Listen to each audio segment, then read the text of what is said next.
김종인 통합당 비대위원장의 최근 정치적 행보를 놓고 찬반 논란이 거세지고 있습니다. 북한 김정은 위원장이 김여정을 통해 위임 통치를 시작했다는 국정원 발표를 놓고 정반대의 해석이 나오고 있습니다.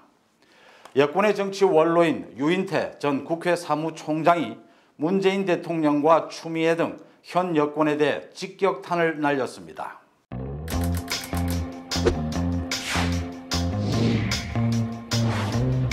오늘 정치톡 시작합니다. 김종인 통합당 비대위원장 최근 광주를 방문하고 또 대구를 방문하는 등 여러 가지 정치 행보를 다양한 정치 행보를 하고 있는 데 대해서 당 안팎에서 거세게 찬반 논란이 일고 있습니다.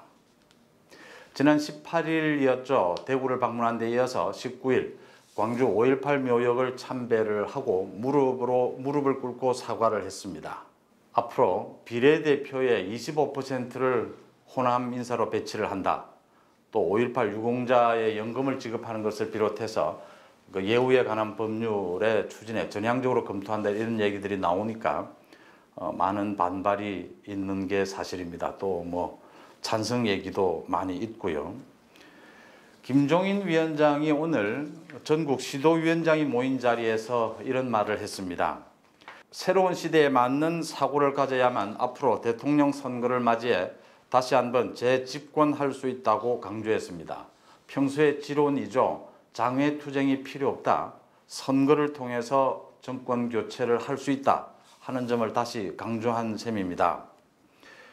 김종인 위원장이 지난 18일 광주를 방문하기 하루 전이죠. 대구를 방문한 자리에서 박근혜 전 대통령이 자신과 약속한 경제 민주화 정책이나 이런 것들에 대해서 집권 후에 약속을 지키지 않고 뒤집으면서 탄핵을 받게 됐다. 탄핵의 길이 열렸다. 이렇게 식으로 얘기한 건 좀 과했다. 아전인수식의 해석이었다.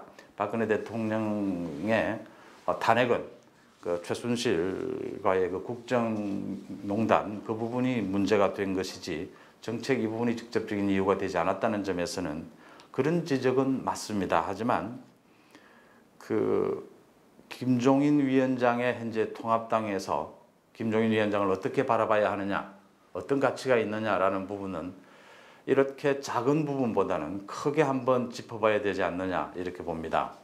김종인 위원장은 사실 비대위 위원장으로 추대될 당시에도 찬반 논란이 거세게 일었죠. 김종인 위원장 개인의 경력, 여야를 넘나든 경력이나 또 당내 이해관계, 역학관계가 복잡하게 얽히면서 찬반 논란이 많았지만 지금 통합당에는 외과 의사가 필요하다, 외과적인 수술이 필요하다라는 것이 힘을 받으면서 비대위원장으로 추대가 됐죠. 김종인 위원장과 문재인 대통령의 관계 4년 전이었죠. 민주당 비대위원장을 맡으면서 총선에서 한석을 승리하는 민주당 총선 승리를 이끌면서 문재인 대통령이 집권할 수 있는 길을 열어준 건 사실입니다.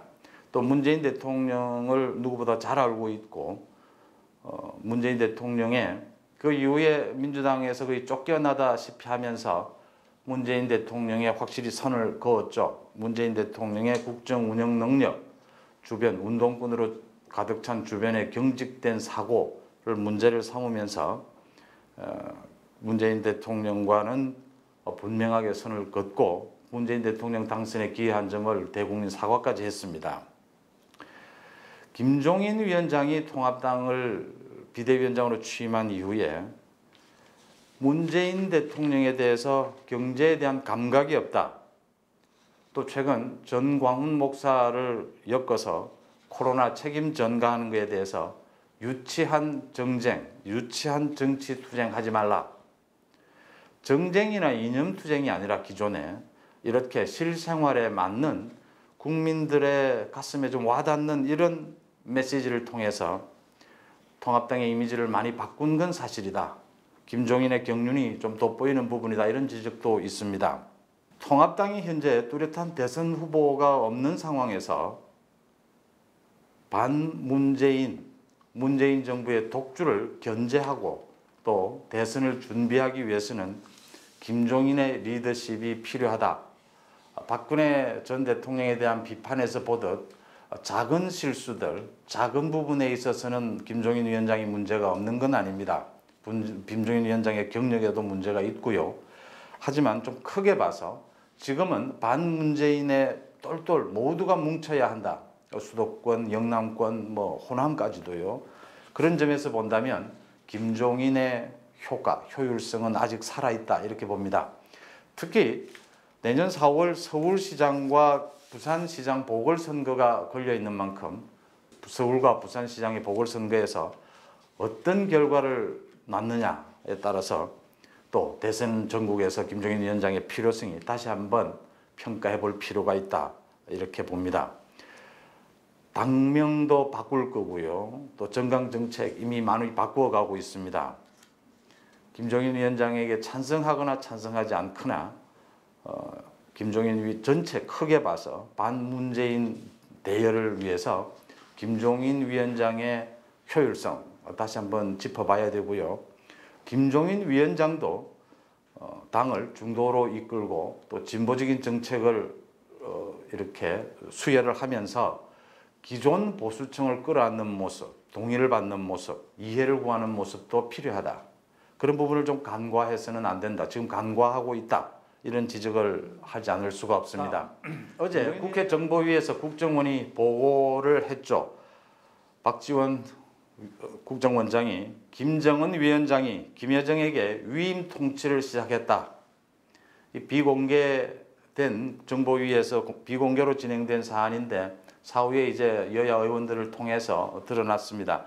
이것을 두고 정반대 해석이 나오고 있습니다.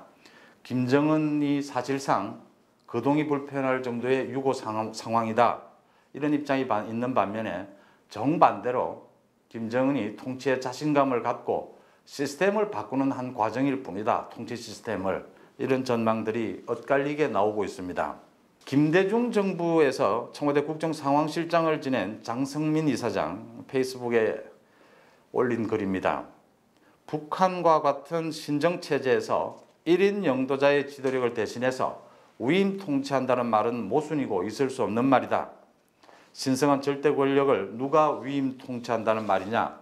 이건 잘못된 것이다라고 지적을 하고 이게 가능하려면 김정은이 병상에 누워서 더 이상 통치 행위를 할 수 없거나 또는 쿠데타가 발생했을 경우인데 자신은 김정은이 병상에 누워서 통치 행위가 어려운 이런 상황이 됐다고 판단한다. 이런 견해를 올렸습니다. 하지만 뚜렷한 증거가 없는 상황에서 반론이 더 거셉니다. 통일부 장관을 지낸 정세현 민주평화통일자문회의 수석 부의장이죠. 김정은 위원장이 김여정에게만 위임 통치하는 것이 아니라 여러 명에게 권한을 나누어 준 것이고 이것은 단순히 국가 통치 시스템을 바꾸고 있는 것일 뿐이다. 자신감의 표현이면서 책임을 좀 나누어 가진다. 이런 측면으로 해석하는 것이 맞다. 이런 지적입니다. 일리가 있지 않나 이렇게 보입니다. 김정은의 건강 이상설에 대해서도요. 국정원에서는 적어도 국정원 정보로는 건강에 이상이 없다고 얘기를 하고 있다. 그래서 건강 이상설은 근거가 없다 이렇게 말했습니다. 또 북한 통이조 미래통합당의 서울 당협위원장인 김근식 당협위원장, 경남대 교수죠. 위임 통치에 대해서 큰 파장을 불러일으킨 것에 대해서 박지원의 언론 플레이일 뿐이다. 관심을 받고자 하는 박지원식의 얘기일 뿐이다. 김정은 체제 이후에 계속적으로 북한은 이 시스템 변화, 당정군 체제를 바꿔가는 작업을 해왔다.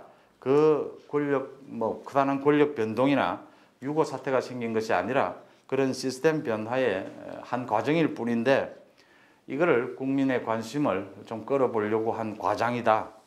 이런 얘기입니다. 여러 가지를 종합해 보건대 아직 김정은 건강설이나 이것은 설득력이 없어 보입니다. 일단 북한의 변화가 있는 것은 사실이고요.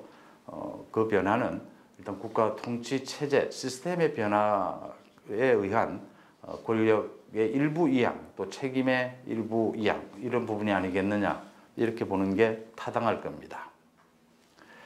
다음 유인태 전 국회 사무총장 여권에서는 상당히 합리적이고 존경받는 정치 원로로 꼽힙니다. 현 정부에 대해서 직격탄을 날렸습니다. 중앙일보와의 인터뷰에서인데요.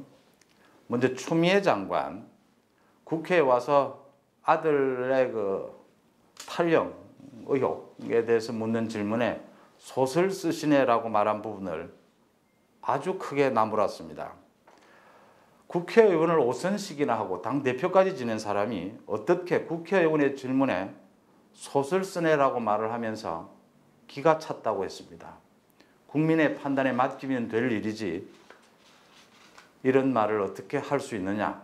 특히 윤호중 법사위원장이 추미애에게 사과를 할 기회를 줬는데도 추미애는 할 말이 없다면서 외면했던 부분을 꼬집었습니다. 이런 일들이 쌓여서 현 여권의 지지율이 추락하고 있다고 지적을 했습니다. 또 애초에 법무부 장관을 합리적인 검찰 출신으로 앉히는 게 좋았다. 추미애는 맞지 않다. 그래서 대통령이 이 문제를 더 이상 방치할 게 아니다. 많은 사람들이 대통령은 뭘 하고 있는 거냐? 이 질문은 온당하다. 이런 지적을 했습니다. 또 유인태 총장은 노무현 전 대통령과 문재인 대통령의 스타일을 비교를 했습니다. 노무현 전 대통령은 저도 여러 번 겪었지만 상당히 외향적이죠. 외향적이고 많은 사람들과 더불어 토론을 즐기고 얘기하고 이런 스타일입니다. 근데 문재인 대통령은 내성적인 성격으로 알려져 있죠. 또 사람들을 많이 만나지 않고요. 특히 여의도 정치에 대해서는 거리를 두는 특히 좀 무시하거나 좋아하지 않는 이런 스타일입니다. 그러니까 인재풀이 좁다. 또 유연성이 떨어진다. 이런 얘기들을 봤죠. 그런 이야기를 유인태 의원도 지적을 합니다. 지적을 하는 끝에 현재 여권의 지지율 하락을 여권의 독주, 국회 원구성에서부터 독주한 점이 실수였다. 쪼다짓을 했다. 협치를 하려면 당연히 야당에게 몫을 나눠줘야 되는데 야당이 그걸 받지 않겠다고 해서 덜렁 민주당이 위원장 전석을 독차지한 것은 바보 같은 짓이었다. 이런 지적입니다. 통합당이 내건 독주 프레임에 민주당이 말려든 것이다. 이렇게 지적을 했습니다. 법사위원장을 놓고 전 후반기로 나누자고 한 그런 협의조차 민주당이 받아들이지 못한 것, 그것은 실수였다.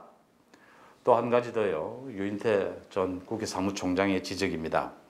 문바들에게 문자 폭탄이 날아오고 하는데 열렬 지지층한테만 끌려다니면 당의 미래는 없다 하고 꼬집었습니다.